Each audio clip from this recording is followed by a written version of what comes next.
In today's video, I'm going to teach you how to create a publishing workflow in Notion.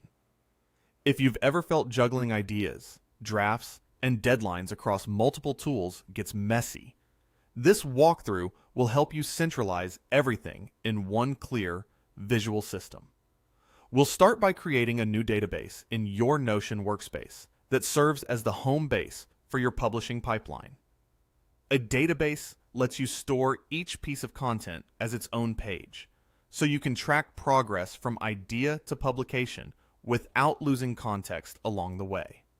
Once the database is in place, add the core columns you'll use to organize work.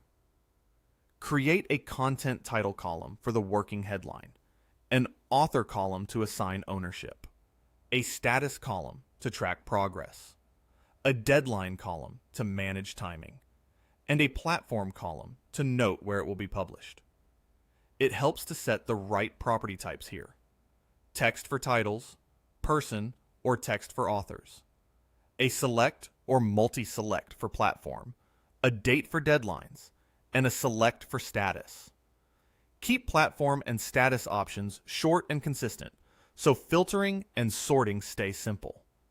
Next, define the workflow stages you'll move through: planning, drafting, editing, approved, and published. Planning is where ideas live and get scoped. Drafting is for writing the first version. Editing is where feedback and revisions happen. Approved means it's cleared for release, and published marks it as complete. Clear stages make it easy for anyone on the team to know what's next. To make progress visible at a glance, switch the database to board view and group by status. Each content item appears as a card you can drag from planning to drafting to editing, and so on. This board becomes your production line, making bottlenecks obvious and keeping priorities front and center. Open any content entry to capture the details. Add notes on key messages or references. Attach files like briefs or images, and record revision feedback directly in the page. Keeping comments, links, and assets inside the entry prevents context from scattering across chats and emails. When timing matters, switch to calendar view and use the deadline column to see what's due and when.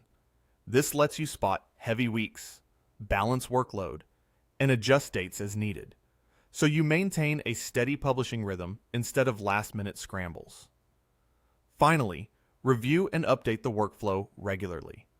Check that statuses reflect reality. Make sure deadlines are current, and refine your columns or stage names if your process evolves.